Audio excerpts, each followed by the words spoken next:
Welcome to our painting party. I'm so glad you can join us. It's such a great time to get together and do a painting, and I've got one for you today that's designed for anybody. And I mean, if you have never picked up a paintbrush in your life, you can have success with this painting. If you're a young family and you want to bring the kids in, the kids can do this too, all the way up to the seniors.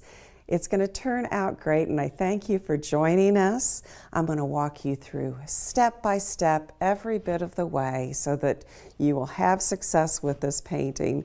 And let's start out first of all by talking about some of the things that you're going to need to have with you tonight. Now, you may have some paints already. I have with me some Liquitex Basics.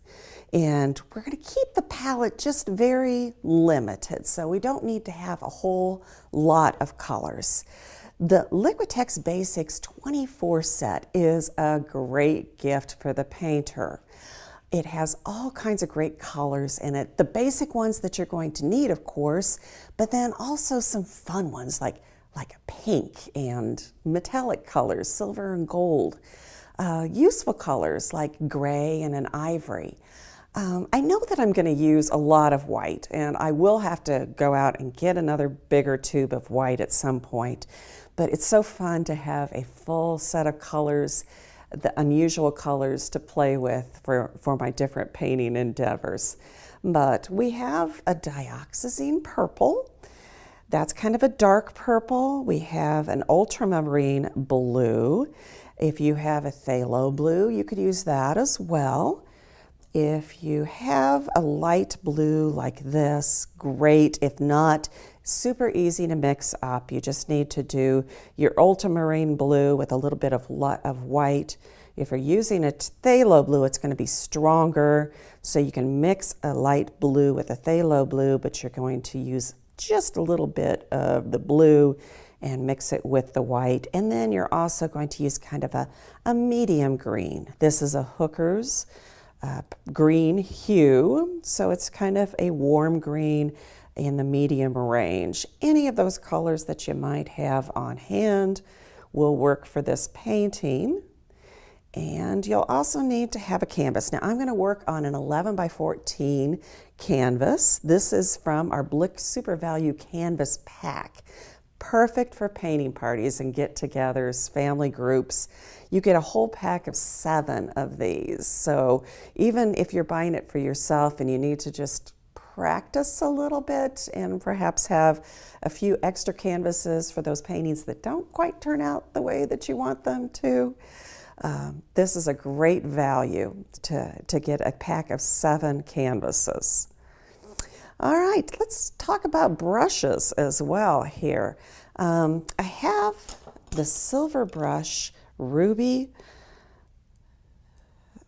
Satin is what they're called. I'm kind of turning it to the camera so you can kind of see the name of it. Now, these are a synthetic, a nylon bristle brush. If you have something in this range, that's great. I just want to talk about this brush a little bit because I'm really liking the texture of these. It's a nylon, but it's also very soft and firm at the same time. It holds up very, very well for painting, and the set has different shapes that you can use. We've got a filbert, we've got a flat, we've got a bright, we've got a round, so some very different shapes that you can use. Another great gift for the painter on your list. And then the Blick Essentials Value Pack of Brushes. Oh my gosh, everybody needs this set. It's just a number of brushes here in different bristles, different sizes. We've got some that are much like this is a sable type brush, a nylon brush. We've got bristle brushes in here. There's an angled brush. We've even got foam brushes in there. So a little bit of everything. You've got brushes that can just be used kind of as utility brushes, but also brushes that can be used for some very fine painting as well. And you just need to start out with an assortment. That's a great package to have. I also have with me some palette paper, and you may have read our materials list ahead of time and had a few things handy and thought, well, I'll just use a paper plate or something like that for a palette instead. Actually, it is good to have a palette paper. We're going to use that for a couple of things. So what I'm going to do is take a couple of sheets off of here and set them aside for now, and then get ready to use this as a palette. And of course, the regular things you need, like water and paper towels, which I forgot to grab. Tessa, I'm going to keep talking. Would you be able to grab me a couple of paper towels? I'd appreciate it. Thank you. I mentioned that I was going to grab paper towels before it started, and then I forgot. So thank you, Tessa. I'm just going to go ahead and start on the background of this piece right here. You can use either your ultramarine or your dioxazine purple for the background. They're not that different. And if you look at the samples of the paintings that I have right up here in front of me, you will see that it's not that different, especially on camera. It probably doesn't look that different. I just went ahead and squeezed directly from the tube to get the color out. But of course, you could put it onto the palette and move the paint over. Just as demonstrating here, I wanted to get it going a little faster. Now, the paint out of the tube doesn't move very well, so I added just a little bit of water. Dip my brush into the water, and I'm bringing it over, and you're going to notice as you look at how the paint is going onto the canvas, you'll see some stripes. Oh, thank you so much. I appreciate that. Thank you, Tessa. Everybody, Tessa. She's back running the camera here for us and everything, so doing double duty today. Okay, back to the painting. I was starting to say that you're going to see some brush strokes, and a lot of people want to get those off of there and want to have the paint go on perfectly smooth. Well, this is the background, so we don't really need to have the background look flat yet because a lot of stuff is going on top of it, and you won't even notice that those stripes are there later on. So don't sweat it. And just get that paint out on there. And as I said, you could use ultramarine to do this. If you have a paint set already,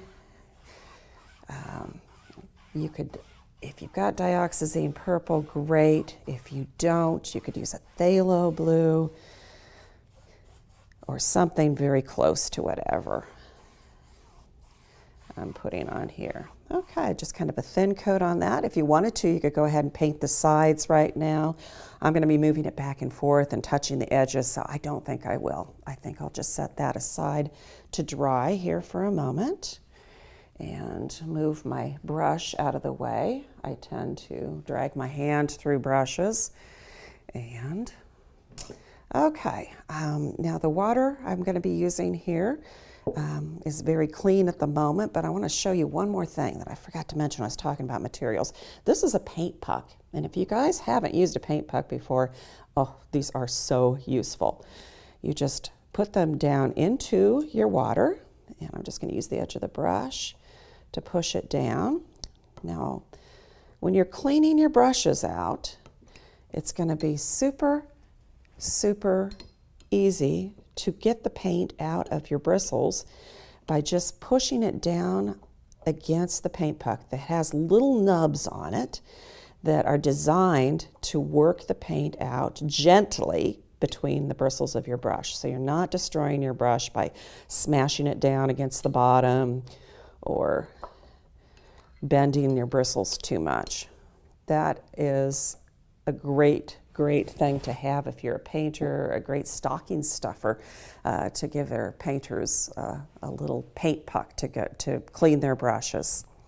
Now, we're going to be using a stencil, and that's what makes this painting so easy for anybody to do.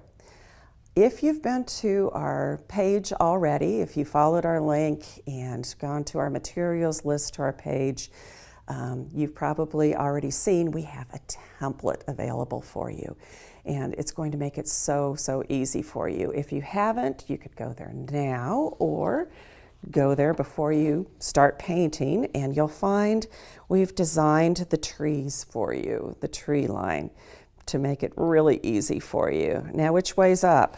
Guess what? It doesn't actually matter.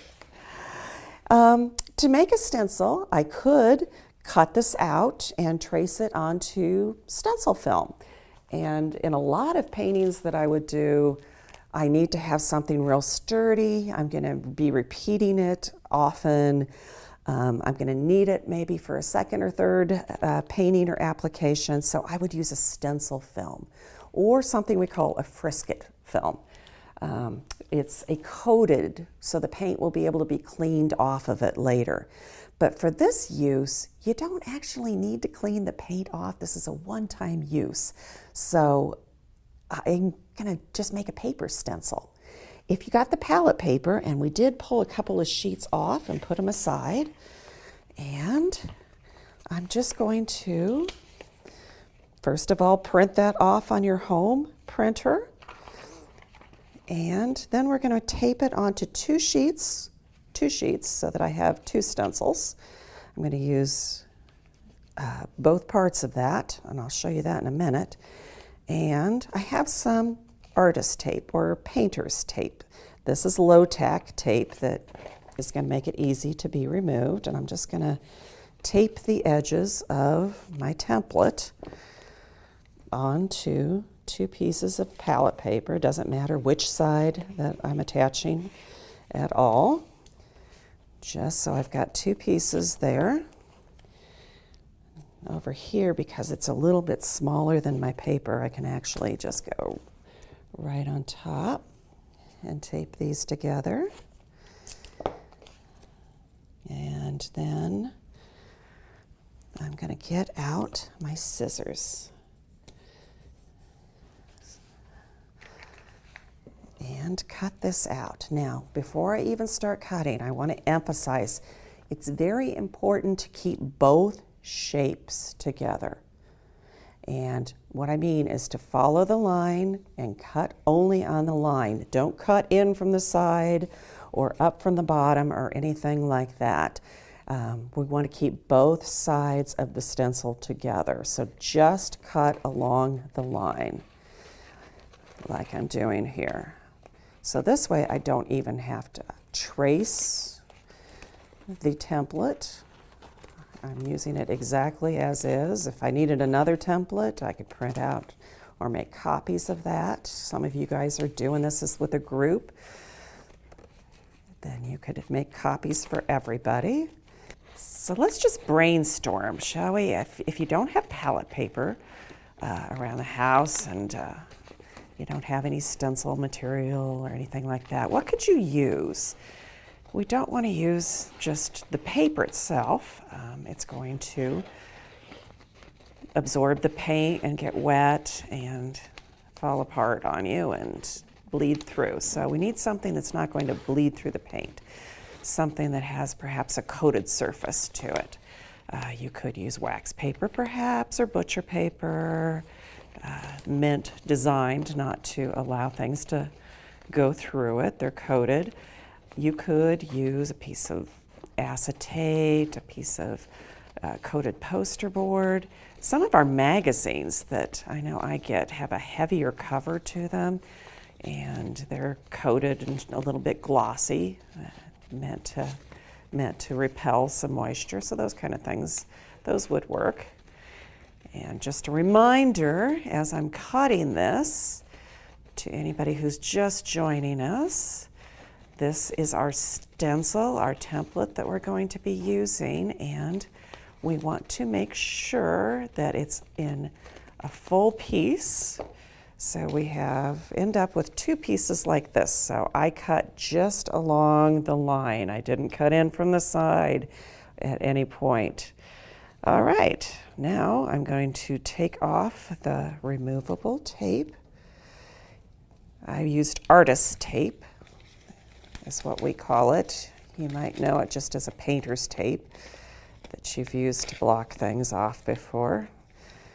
I tore it a little bit, and that's okay. I can always fold the tape back over. I don't actually need to remove it or even tear it a little bit. Now this is the paper, the template, and that I'm done with, so I can just go ahead and throw that away. And this is the palette paper here. So I've got 2 pieces of that side, and I'm going to have 2 pieces of this side. It's going to be a little bit longer, of course. I should have done this with the first one, but I didn't. It'll just hang off the side. The canvas I'm using it on is 11 inches wide, and the template printed off on my inkjet printer is 11 inches wide too. So there again, here's the top part. It's just paper. I'm going to put that aside, and here is the palette paper. And of course you can tell the palette paper is palette paper because it has a shiny side to it, a coated side. All right, now my background has had time to dry. I used some water and thinned down my paint just a little bit, and so that helped it to dry quickly. If yours isn't dry, perhaps you can pause. If you're watching this live, just go run and get your hairdryer and help to dry it off real quickly, because I'm going to go ahead and start in with the painting part itself. So we are going to start with what you see is the top part here, and we need to have the template that has gaps between the trees here. Okay, I'm going to put that right up to the top. Now you can, if you want to, get a little bit more of your artist tape, and we can hold this in place. I'm running off the canvas a little bit there because I did not trim it out, but you know, that kind of works for me because I can also tape it to the side and tape that down a little bit if I want to. If you're confident, you could probably just hold it and be fine. But for the first one at least, I'm going to tape it into place. And now I need to get out some paint, so let me move my stencils to the side here. And we're going to start out with the lightest color first. And I'm going to be using titanium white. Put a little bit out here on my palette paper. I don't need much. Just one little dime-sized portion will probably do it. And I have a filbert brush here. I could use a flat brush, more of a square-shaped brush if I wanted to. But I'm going to start out with this filbert. It's about 1/4 of an inch wide and number 4 in this set. And I'm going to get a little bit of white paint on it and start on my stencil. Now I've made sure that I positioned it with, that tape's not sticking very well at all to the painted surface. I positioned it with the shiny side up. So I'm going to start by putting my brush with the paint on it on the stencil and then going up. And I'm going to do that about 3 times. Then I'm going to turn the brush over so that I get the paint off the other side. Each time I go back, I start on the stencil and go off of it all the way up to the top of the canvas. You'll notice that you're seeing some strokes that are heavier, some strokes that are lighter. That's kind of the effect I'm going for. Each time, about 3 strokes. 1, 2, 3. Then I flip it over, do 1, 2, and 3. Let's go load up the brush again. All right, if it moves around a little bit, that's okay. We'll just go to another side of the tree, each time coming back onto the stencil. I think my roll of tape might be a little old. 2, 3. So I've kind of got that area covered. Now I'm going to get a little bit more paint, and I want the in-between spots between the trees to be just pretty much solid white. So I'm going to come between the trees and do a 1, 2, 3 again, starting on the stencil. And you notice each time I'm going straight up with my strokes. Start here and go straight up, 1, 2, 3. All right, let me just go ahead and move that off. And you can see there's our first stencil of the trees. And I'm done with this stencil now, so I could have my trash handy and move it aside. Let me just get the paint off my fingers here for a moment before I pick up our next one. All right, so the next color, we started with our lightest color, and we're going to move on to the next color,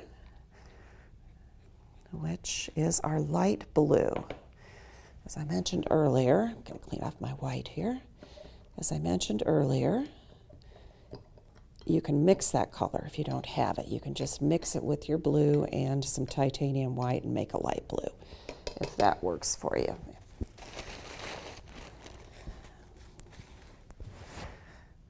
But this is part of my paint set that I have, and I'm going to go ahead and use that. All right. So now I'm going to take the same stencil, because I cut 2 of these at once, and I'm going to use this to make the light blue, but I don't want it to be exactly underneath everything. So let's see, I'm going to position it over to just a little bit over to the right.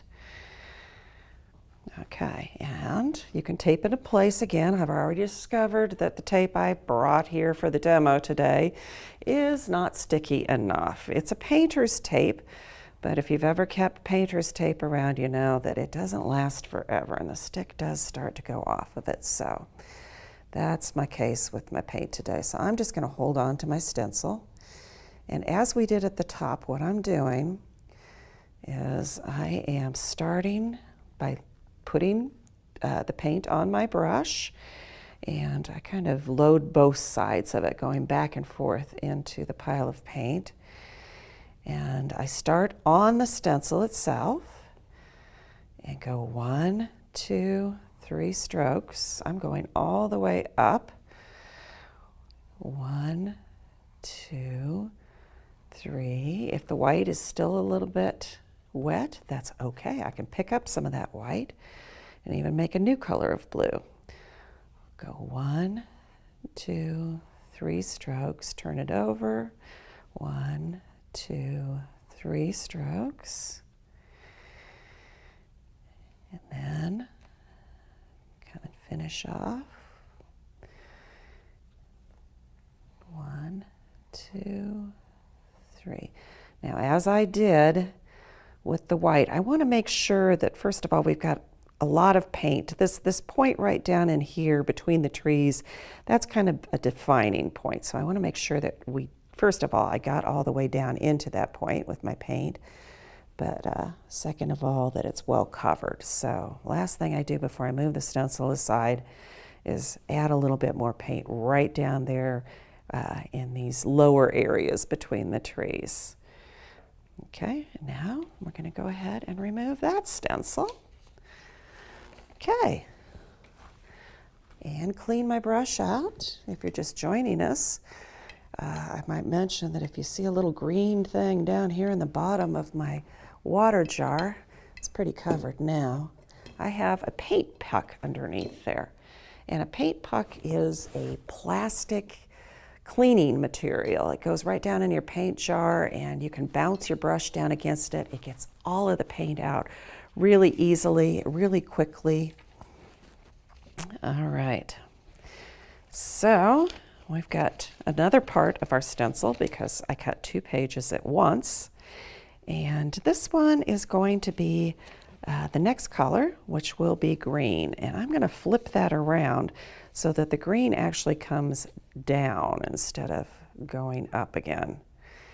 All right, I'm just going to kind of position that. And the shiny side of your palette paper is up. That's the side that's going to repel the paint. And in this case, because my paint underneath is still wet, it's going to hold it in place for me. Don't need tape, which is a good thing. Okay, the next color I'm going to use is green. I have a Hooker's green hue. If you have something close to this, it's kind of a warm green. That means it's got a little bit of yellow to it. And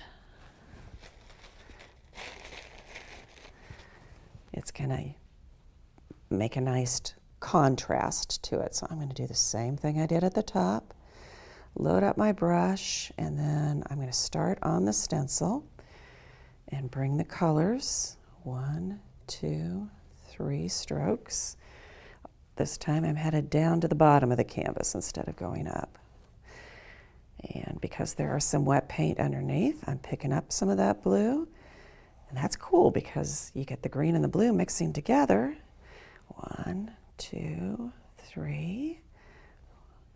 Then you're going to get kind of a turquoise color in there too. 1, 2, 3. I might need to move that up just a little bit for you to see it. 1, 2, 3. 1, 2, 3. This is just such an easy way to paint and get the effect of layered trees in a forest. Gee, I'm liking this a lot already. All right. Now, this last color, if you started out with your background as purple, the last color you're going to use is the ultramarine blue. Now, I did give you the option at the beginning to paint the background ultramarine blue. So, if you've made the background ultramarine, then dioxazine purple or violet is what you're going to be using at this point. Whatever. If you have the color selection that I've recommended, it's the color you have left. All right, so I'm going to put a little bit of that out, and one last stencil that we have here. And I'm going to position this one way off the bottom so that it's, there we go. I'm kind of looking at where I've positioned, I'll move that up a little bit, where I positioned trees so far, and put it in between some of them. So starting here at the bottom, I'm going to repeat my move of 1, 2, 3. I'm getting a little bit more paint here. 1, 2, 3. 1, 2. It's a little bit harder to cover. Of course, I've got more paint on the canvas now. So instead of doing 3 strokes at this point, I'm actually needing to go back after just a couple. 1, 2, 3. 1, 2. I'm using a filbert brush. And as I reach the end of my stroke, I just kind of let it lift off the page instead of stopping it. If I stop it, I get kind of a hard edge like that. So if some of you might be seeing that in your painting, seeing a hard edge, try doing this. Try lifting as you go. Kind of like an airplane taking off at the end of the stroke there. Lift off the runway.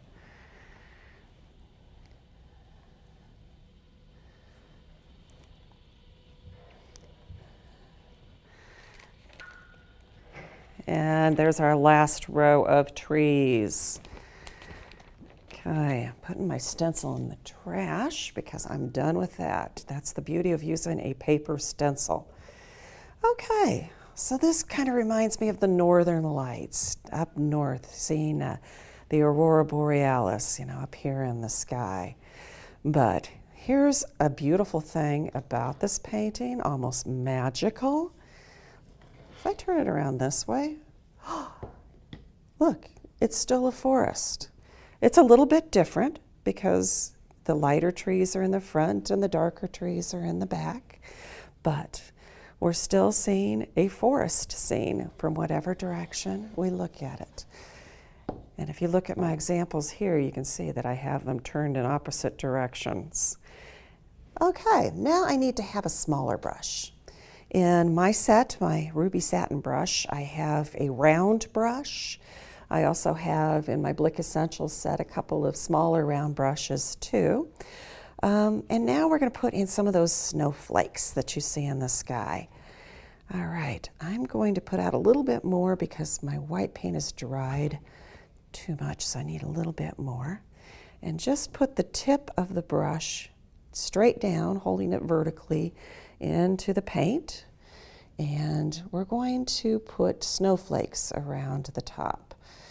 And this will kind of define it as sky, but when you turn it upside down, it's actually going to kind of look like lights on the trees. So it works both directions.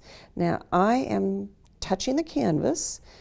Sometimes I touch it a little harder, sometimes a little lighter, but I'm touching the canvas with the tip of the brush, holding it vertically. And I'm not putting the snowflakes in a particular order. I'm just kind of bouncing around the canvas randomly as possible. I know some of you guys have a little, you like to line things up, don't you?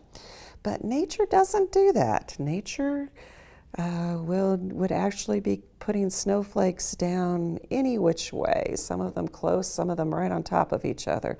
So kind of fight that urge you have to perfectly align things, and instead just bounce your brush kind of randomly. If you hold it loosely, it almost does it itself, and just use your hand to bounce it around. And there we have some snowflakes. You could, at this point, if you wanted to, you could put a star on the top of the tree. And to do that, once again, I've held my brush vertically and just dropped it into the paint, got a little bit, and now I do a quick little line and make a plus sign on the top of a tree. And now I'm going to do some diagonal lines that go through the middle of that and make a star on the top of that tree. Maybe I'll make one over here too. You can see this one a little bit better. All right, so I'm just going to make, and I'm doing that kind of lifting of the brush at the end too, which gives me a little softer end to it, a little bit like a glow. So I made a plus sign and then a diagonal X through the middle of that. I like that. I think I will do one more down here at the bottom on this little tree that I see right here. You could put it on any trees. 1, 2, make that plus, and then the X through it. Now, does that ruin the effect of going upside down? No, not really. It looks like it's either on the top of another tree or it's a light that's peeking through on the back of the trees then as well. Okay, a couple suggestions because you can be finished at this point. You can paint your edges, of course. I love to have a little bit of sparkle, especially this painting kind of transitions us from holiday into winter, and it's going to be something that I can keep hanging up on my wall throughout those cold winter months, and to make it look even more icy and winter-like. I have something here that I love. This is the Mod Podge Sparkle. Mod Podge, don't we all love Mod Podge? Oh, come on, admit it. We love our Mod Podge. I know I do. This is going to look white when I dab it out of the jar, but when it dries, it is an iridescent, clear sparkle. Now, Mod Podge has a glitter version. There's gold glitter, there's silver glitter. So this is a little different. This is the iridescent glitter. And I'm going to bring that on down into some of the darker areas too here. If you're wondering what it's going to look like when it's dry, let me just take one of the finished paintings off the easel here and kind of hold it up to the camera. I'm hoping, Let's see, Tessa, do you think you can see that sparkle on that? A bit. Let's look at the other one here too. We might see a little bit more on this one. It's very subtle. You could make it a lot less subtle if you prefer. I put a little bit in the middle of the stars that are here so that it's there. But it just adds just a little touch of glitter magic to it. Okay, now this finished piece, I did not paint the edges because I had this great little silver frame. And this frame is listed on our materials list as well. It's got that icy look to it. I think a white frame would look good with this as well, but I loved that icy silver look that goes with it. Did you guys get it finished? All right, well, if you did, go ahead and in the Blick Facebook group, our creative community, post your picture. We'd love to see how it turned out. And thank you very much for joining us for our painting party. I hope you have a wonderful season and enjoy your painting.